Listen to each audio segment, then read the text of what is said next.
¿Qué tal, gente? Sean bienvenidos a otro video de Teología Apasionadamente.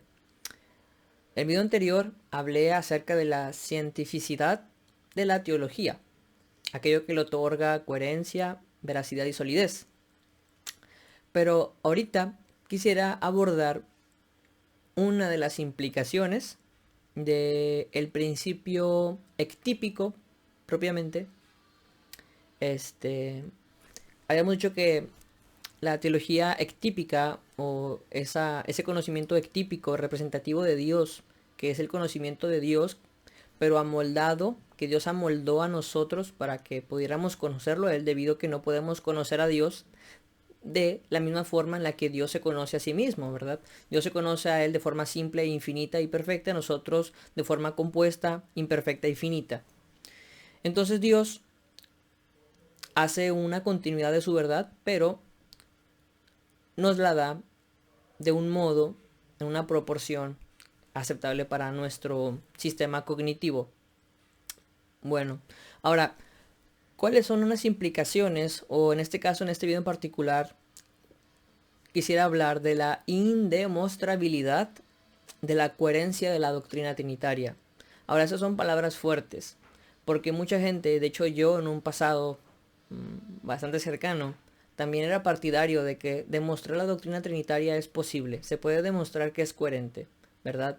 Se puede demostrar que Dios es tres y uno, ¿verdad? Utilizando pues, las herramientas filosóficas que tenemos, que son la metafísica y la lógica, ¿verdad? Para poder dilucidar el misterio trinitario. Pero hoy, siendo simplemente una persona que puede cometer errores y que tal vez en un futuro, Dios mediante, tal vez me pueda retractar, pero creo que ahorita me encuentro bastante convencido de esto, que no se puede demostrar la coherencia de la doctrina trinitaria. Ahora, primeramente, yo quisiera exponer cuáles son los peligros de creer que sí. En primer lugar, cuando nosotros hablamos de coherencia, estamos aquí hablando de aquello que no repugna la inteligibilidad y las leyes de la lógica, ¿verdad? Por ejemplo, decimos que algo es incoherente cuando rompe alguna regla de la razón, el principio de no contradicción, el tercero, ¿cómo se dice? Aquello que no puede estar entre lo falso y lo verdadero, el principio del tercero excluido, ¿verdad? Este, etcétera. Cuando algo viola los principios de la razón, decimos que es incoherente, no puede ser inteligido, no puede ser comprendido por la razón. Entonces, para nosotros demostrar la incoherencia de algo suele reducirse a esto. Cuando se contradice con un principio en su ámbito. Por ejemplo, en la metafísica decimos que algo no puede ser y no ser en el mismo sentido y del mismo modo, sino que el ser es lo que es y el no ser no es. En la lógica también, ¿verdad? Dos proposiciones no pueden ser afirmadas cuando son contradictorias. Entonces, o si son dos proposiciones contradictorias, si la una es falsa, la otra tiene que ser necesariamente verdadera. Y bueno, a lo que vamos. La doctrina trinitaria, que habla de que Dios es uno, un Dios, pero en ese Dios hay tres personas, y luego el querer demostrar su coherencia interna de la doctrina, implicaría conocer a la Trinidad propiamente en términos divinos. Es decir, nosotros cuando abordamos un objeto y queremos demostrar su coherencia, tenemos que abordar a todo el objeto en su plenitud. Porque si decimos que esto es coherente, que el objeto es coherente, tenemos que abordar todo lo que es para no estarle quitando algo a favor de poder conseguir su coherencia. En dado caso, si nosotros agarramos un objeto o algún sistema de proposiciones y para poder demostrar su coherencia tenemos que eliminar proposiciones, ya estamos aceptando a priori que el sistema no es coherente y que para hacerlo coherente tenemos que eliminar proposiciones, ¿verdad? Porque repugnan algún principio de la razón. Entonces, para hacerlo con la Trinidad, no basta con simplemente decir que Dios es uno y es tres y que con eso es suficiente para poder partir hacia su demostrabilidad de la coherencia. No, tenemos que conocer el objeto como es. Tenemos que conocerlo como está realmente constituido, como realmente es. Reconocer el ser del objeto, ¿sí? Porque demostrar su coherencia va más allá de simplemente compatibilizar un montón de proposiciones. Estamos hablando del objeto, de la cosa, ¿verdad? En este caso estamos hablando de Dios, ¿sí? Y la doctrina trinitaria, como habíamos mencionado en el principio ectípico, a nosotros nos llega la doctrina trinitaria revelada y sobre todo amoldada a nuestros conocimientos. Nosotros no conocemos a la Trinidad como la Trinidad se conoce a sí misma.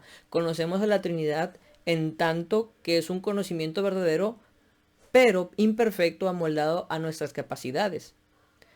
Por lo tanto, ya ese conocimiento se constituye en un conocimiento limitado e imperfecto. Nosotros, para poder demostrar la coherencia, y aparte que la coherencia en la cual nosotros vamos a probar la Trinidad, no es la coherencia en la que Dios mismo se conoce, sino la coherencia en la que un humano conoce la Trinidad.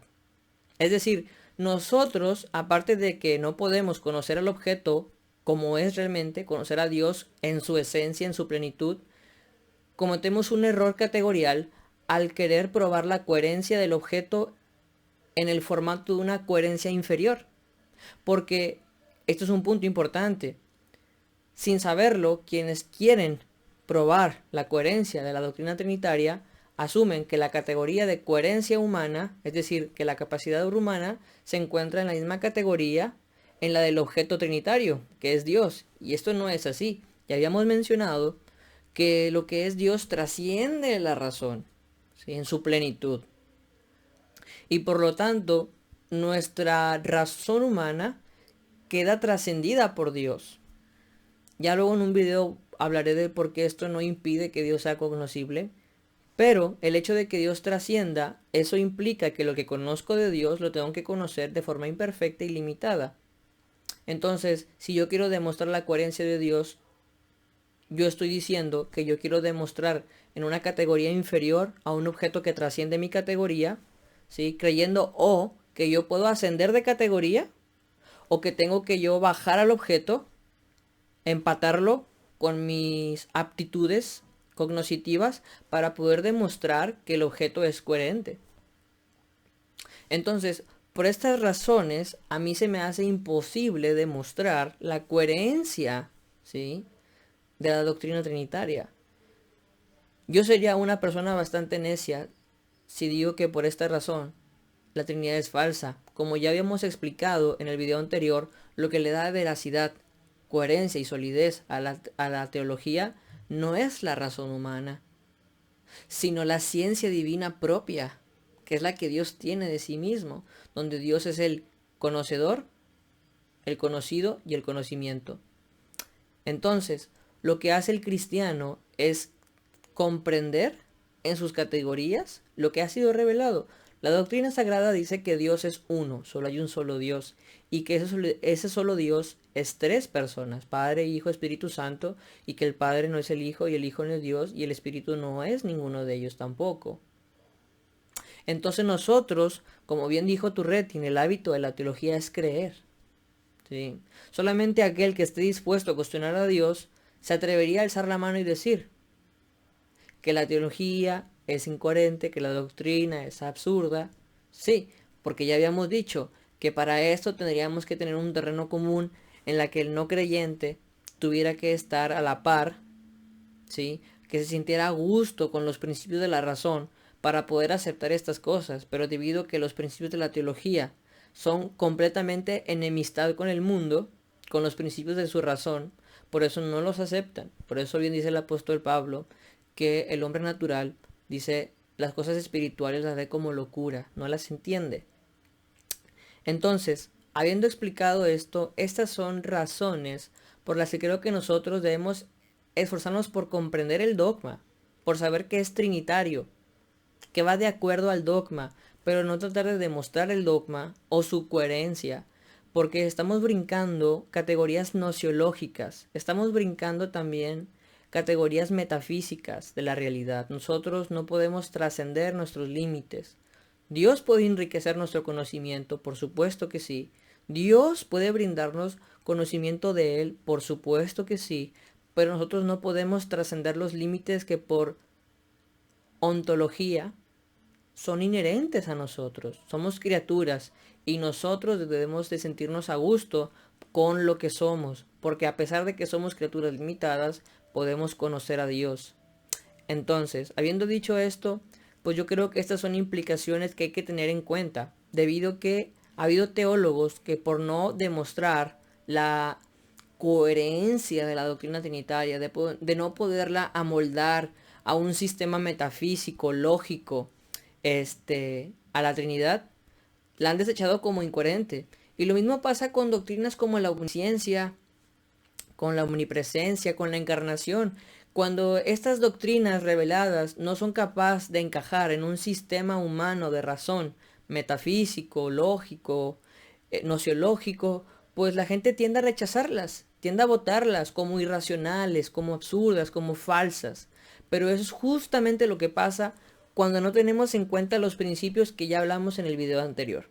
El principio arquetípico y el principio ectípico. Y bueno, pues espero que también este video les haya sido de bendición. Espero que contribuya al diálogo. Y siempre estamos en continuo estudio, crítica. Pero yo creo que esto es importante.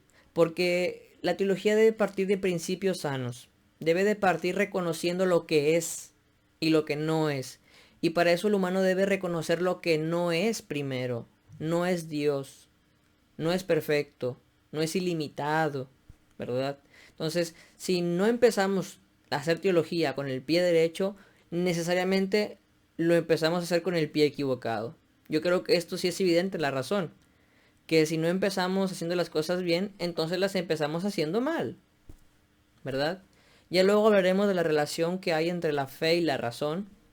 Pero por ahora debemos de estar tranquilos y seguir estudiando y abordar los temas principales para que el teólogo cristiano parta de principios saludables. Y bueno amigos, que Dios les bendiga y espero verlos pronto. Hasta luego.